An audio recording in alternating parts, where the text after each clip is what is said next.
오늘 주신 말씀은 요한복음 6장 60절로 71절 말씀입니다. 요한복음 6장 60절로 71절 말씀 받들어 읽겠습니다. 제자 중 여럿이 듣고 말하되 이 말씀은 어렵도다. 누가 들을 수 있느냐 한데 예수께서 스스로 제자들이 이 말씀에 대하여 수군거리는 줄 아시고 이르시되 이 말이 너희에게 걸림이 되느냐? 그러면 너희는 인자가 이전에 있던 곳으로 올라가는 것을 본다면 어떻게 하겠느냐? 살리는 것은 영이니 육은 무익하니라. 내가 너희에게 이른 말은 영이요 생명이라. 그러나 너희 중에 믿지 아니하는 자들이 있느니라 하시니 이는 예수께서 믿지 아니하는 자들이 누구며 자기를 팔 자가 누구인지 처음부터 아심이러라. 또 이르시되 그러므로 전에 너희에게 말하기를 내 아버지께서 오게 하여 주지 아니하시면 누구든지 내게 올 수 없다 하였노라 하시니라. 그때부터 그의 제자 중에서 많은 사람이 떠나가고 다시 그와 함께 다니지 아니하더라. 예수께서 12 제자에게 이르시되 너희도 가려느냐? 시몬 베드로가 대답하되 주여 영생의 말씀이 주께 있사오니 우리가 누구에게로 가오리이까? 우리가 주는 하나님의 거룩하신 자이신 줄 믿고 알았사옵나이다. 예수께서 대답하시되 내가 너희 12를 택하지 아니하였느냐? 그러나 너희 중에 한 사람은 마귀니라 하시니 이 말씀은 가룟 시몬의 아들 유다를 가리키심이라.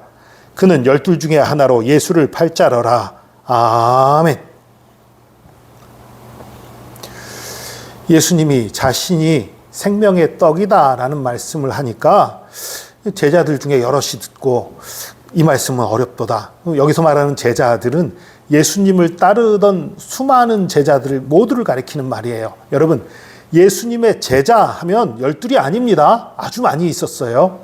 12 제자라고 말하면 그 12 사도를 가리키는 거지요. 예수님이 특별히 사도라 칭했던 그 12 제자, 그들을 가리킬 때 12 제자라고 말하기도 하고 12 사도라고 말하기도 했어요. 그 외에도 많은 제자들이 있었습니다. 지금 그런 여러 제자들이 이 말을 듣고 이 말씀은 어렵도다. 내 살이 참된 양식이다. 이 말이 어려운가요? 어려운 말이 아니지요. 받아들이기 어려운 말이지요. 이해하기 어려운 말이 아니라 받아들이기 어려운 말인 거예요. 왜 못 받아들입니까? 아직 예수님을 나의 주 나의 하나님으로 메시아로 그리스도로 받아들이지 않고 있기 때문인 거예요. 예수 그리스도를 나의 주 나의 하나님으로 받아들이고 있다면, 메시아로 받아들이고 있다면 받을 수 있는 말씀이에요. 그런데 그것을 받아들이지 않으니까 받아들일 수 없는 거예요. 여러분, 안 믿는 사람이 예수 그리스도를 공격하고 교회를 공격하는 거 이상하게 여기지 마십시오. 그들로서는 이해가 안 가는 거예요. 예수님을 나의 주 나의 하나님으로 그리스도로 고백하기 전에는 성경 말씀들이 이해할 수 없는 거예요. 이해하는 순간 예수님을 또 받아들일 수밖에 없는 거고요. 어쨌든 어렵도다. 누가 들을 수 있겠냐? 이렇게 수군대는 얘기를 예수님이 들으셨어요. 그럼 예수님이 말씀하십니다. 이 말이 너희에게 걸림이 되냐? 내가 참된 양식이라는 말을 하는 것, 내 살을 먹어야 된다는 말이 그렇게 걸림이 되냐? 그렇다면 너희는 인자가 이전에 있던 곳으로 올라가는 것을 본다면 어떻게 하겠느냐? 이전에 있던 곳, 하늘로 올라가는 건 얘기죠. 이거 실제로 나중에 일어나는 일이지요. 예수님 십자가를 지고 죽으셨다가 사흘 후에 부활하셔서 50일 정도를 같이 지내시다가 40일이죠. 40일 정도를 같이 지내시다가 승천하시지요. 그 모습을 본다면 그 모습을 보고도 너희들이 이걸 받아들이지 않을 거냐? 이런 얘기예요. 그러니까 이 말씀은 이들에게 이 말에 흔들려서 떠나갈 제자들에게 나중에라도 다시 돌이키기를 바라고 하시는 말씀인 거예요. 혹시 지금 떠나가더라도 나중에라도 다시 이 말씀 기억하고 예수님이 십자가 지신 것, 부활하신 것, 그것을 보고 돌이켜서 다시 주님 앞에 나오기를 바라는 마음에서 하는 말인 거예요. 살리는 것은 영이니 육은 무익하니라. 이 말씀을 또 오해하는 사람들이 있어요. 영은 중요하고 영만 살릴 거고 이런 식으로 착각하는 분들인데 그게 아니라 살려주는 능력이 영에서 나온다. 그런 얘기예요. 그러니까 더 정확히 말하면 성령이 우리를 살린다. 그런 얘기를 하는 거예요. 그 살리는 그 일에 우리의 육적인 것들, 단순히 우리 육체를 얘기하는 게 아니에요. 육적인 생각들, 우리 육신에 속한 생각들, 우리의 욕심들, 미련하고 어리석은 생각들, 그 생각들은 무익하다. 이 얘기는 무슨 뜻입니까? 여러분, 우리의 이성적인 판단과 세상의 생각의 기준들, 그것으로 하나님을 판단하고 평가하고 그것으로 믿음 생활을 하려고 하지 말라는 거예요. 하나님 나라의 법은 저 위에 있는 거예요. 우리의 생각과 우리의 뜻을 초월한 거예요. 그걸 말씀하시는 거예요.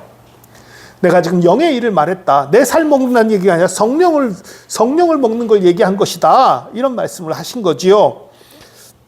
그러면서 이렇게 말씀하십니다. 그러나 너희 중에 믿지 아니하는 자들이 있느니라 하시니, 예수께서 믿지 아니하는 자들이 누구며 자기를 팔 자가 누구인지 처음부터 아심이라. 또 이르시되 그러므로 전에 너희에게 말하기를 내 아버지께서 오게 하여 주지 아니하시면 누구든지 내게 올 수 없다 하였노라 하시니라. 내 아버지께서 오게 해주지 않으면 누구든지 내게 올 수 없다. 이 말씀을 여기서 하는 목적이 뭘까요? 두 가지 해석이 가능해요. 하나는 갈 테면 가라. 어차피 아버지께서 보내주셨으면 있을 거고, 아니면 소용없는 거니까 니들 마음대로 해봐라. 이런 의미로 했다고 생각할 수 있고요. 또 반대되는 생각이 존재합니다. 너희들 아버지께서 인도하셔서 여기까지 온 거야. 아버지가 너희들을 불러서 여기에 인도해 준 거야. 그런데 왜 떠나려고 그래? 너희들 마음 다시 잡아봐. 하나님의 은혜가, 하나님의 사랑이 너희를 여기로 불러온 거란 말이야. 너희들을 붙잡고 있어. 다시 마음 잡아봐. 이렇게 마지막 설득의 말이라는 해석이 있어요. 저는 갈 테면 가라 하는 사랑 없는 예수 그리스도의 모습 상상이 잘 안 가요. 저는 예수님이 사랑으로 너희들 아버지가 부른 거야 하고 설득하는 마지막 말씀이라고 생각이 돼요. 그럼에도 불구하고 이 설득을 듣지 않고 많은 제자들이 떠나가 버렸지요. 그럼 아버지가 인도하셨는데도 떠나갈 수 있어요? 물론이지요. 여러분, 하나님이 우리에게 자유의지를 주셨다는 건요, 하나님의 은혜를 받아들일 자유와 거부할 자유가 우리에게 있는 거예요. 하나님의 인도로 예수님 앞에 나왔다고 해도 우리가 그 은혜를 끝끝내 거부하면 구원받을 수 없는 거예요. 그러니까 여러분이 이미 주님 앞에 나왔다면, 교회에 나와 있다면, 여러분이 예수님을 나의 주 나의 하나님으로 고백했다면 여러분에게 이미 하나님의 은혜가 있는 거예요. 하나님이 날 거절하시면 어떡하지? 거절은요, 하나님이 부르신 건데. 저와 여러분은 구원의 자녀입니다. 하나님의 자녀입니다. 하나님의 백성입니다.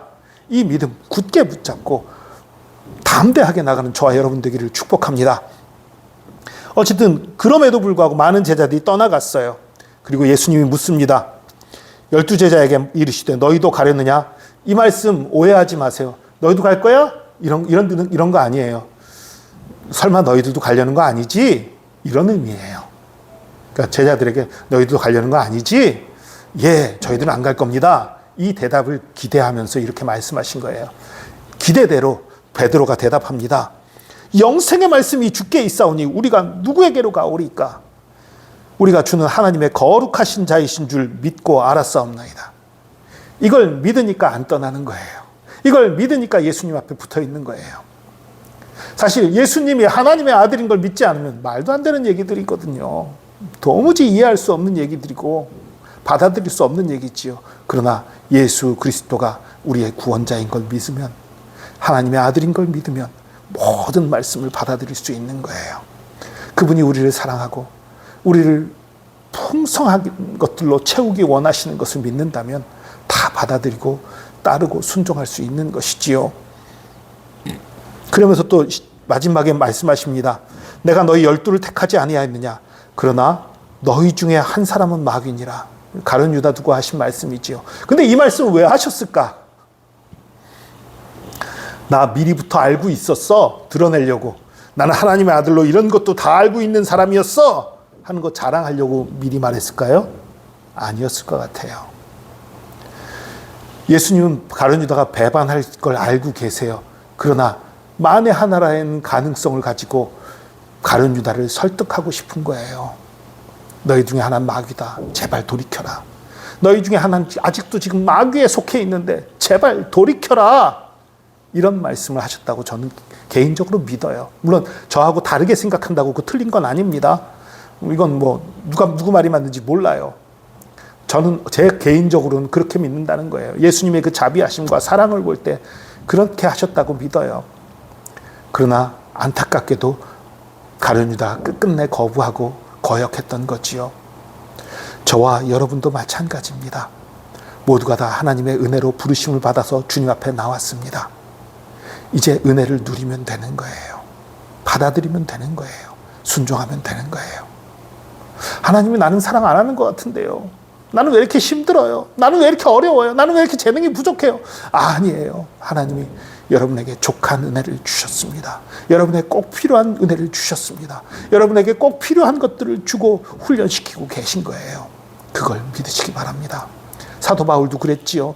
자신 몸에 있는 그 가시, 그게 어떤 건지 몰라요. 사도가 바울 같은 사람이 3번이나 작정 기도를 했을 정도면 정말 큰 가시였을 거예요. 큰 아픔이었을 거예요. 그런데 하나님 뭐라고 말씀하십니까? 내게 있는 은혜가 족하도다. 여러분 믿으시기 바랍니다. 저와 여러분에게 우리 때로 힘든 일이 있을지 몰라요. 때로 어려운 일이 있을지 몰라요. 때로 정말 나 왜 이렇게 어렵지 할 때 있을지 몰라요. 그러나 그럼에도 불구하고 저와 여러분에게 필요한 은혜들 하나님이 다 주고 계십니다. 그것을 믿고 믿음으로 나아가며 승리하는 저와 여러분 되기를 축복합니다. 기도하겠습니다. 주님 감사합니다. 우리의 힘, 우리의 능력, 우리의 모든 것 되심 감사합니다. 주님의 그 크신 사랑으로 항상 우리를 인도하고 계시고 항상 우리를 설득하고 계시고 항상 우리를 바른 길로 끌고 계신 것을 믿고 감사드립니다.